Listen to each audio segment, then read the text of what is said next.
Hey guys, it's Shin speaking here, and this is my very first video. Welcome to my channel where I share about my own journey and lessons about adulting, personal and professional development for the 20s.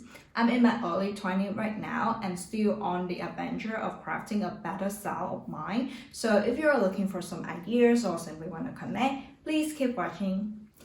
It's been 10 years since I was a teenage girl that thought that I could just simply conquer this tiny world.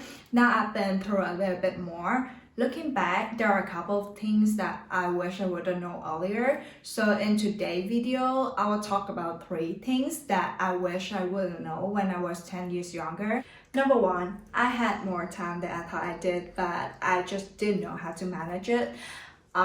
Back then, except for going to school or doing my homework, I didn't have a real social life. Most of my time I spent on social media, aka Facebook and Instagram.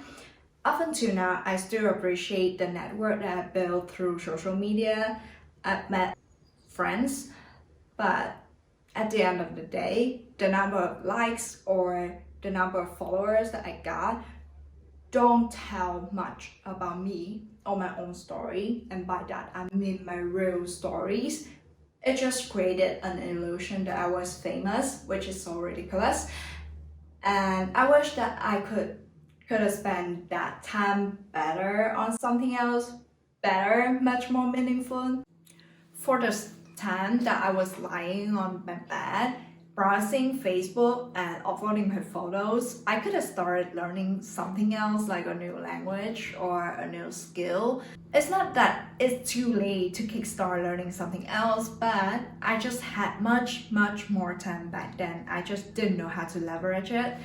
Back then, I only learned English and started the primary curriculum at school, while now I realize that I actually need more than that to enter and thrive into the real world.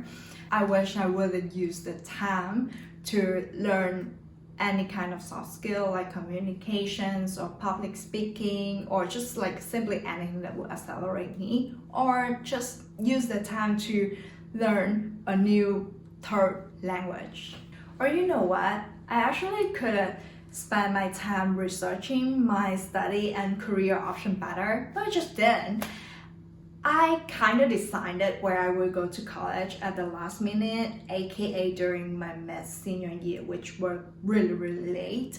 And I had only wanted to study business and to become a businesswoman, but except for that, I knew nothing about the degree or where I would go to college and what kind of school I should have, what kind of criteria I should look at. I still remember the conversation that I had with my mom whether to choose business administration or hospitality, just because hospitality sounds more attractive and fruitful, and I just didn't have reasoning to convince her and didn't have a good pitch to my mom and my dad why I should study business in Finland.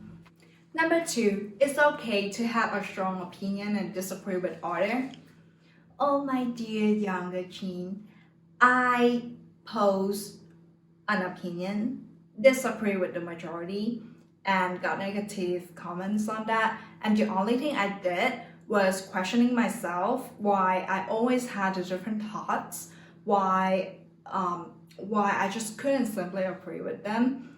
I wish I know better than that. I wish I know that it's okay to be controversial sometimes, if that makes sense. What's the point of always agreeing with other people while deep down inside you know you just had a different feeling, different thought? Who are you without your own opinion? If I was 10 years younger, I will still express my own opinion. The only thing that I would do differently would be debating with more respect. I went quite aggressive back then, marking the people who didn't agree with me just as I didn't agree with them. And I wish I just carried on a much more civil conversation and known that no one need to be right or wrong. It's just that we have different opinions. Lastly, it was annoyingly good living with my mom and dad. When I was in high school, I always looked at the popular and rich kids at school and resented that I didn't come from a wealthier family. Also, I was annoyed by my mom's and dad's overprotection, though now I still feel a little bit too much sometimes. Until I left for college and got to manage my life on my own, meaning doing my house chores alone, taking care of my paperwork, researching everything that I need, or just simply asking for anything that I want, living and making my own money, that I realized that I was luckier than a lot of people. My mom and dad have done more than enough to give me this life. I have always been lucky. It took me 6 years of living alone to be kind of good at managing my life and to know exactly that it was more than great living with my mom and dad. And that's it for today. For those things I've mentioned, it's not that I consider myself mature or significantly wiser. There are just a couple of things I've learned along the way. Maybe the future me in 10 years would think that I was stupid talking about those things today. Who knows? Thank you so much for watching. Again, I make videos about personal development in the form of my own experience. So if you too are on your way to becoming a better version of yourself, subscribe to my channel and turn on the notification bells so you'll be notified whenever I drop a new video. Come and say hi to me on Instagram and I'll talk to you guys soon. Bye!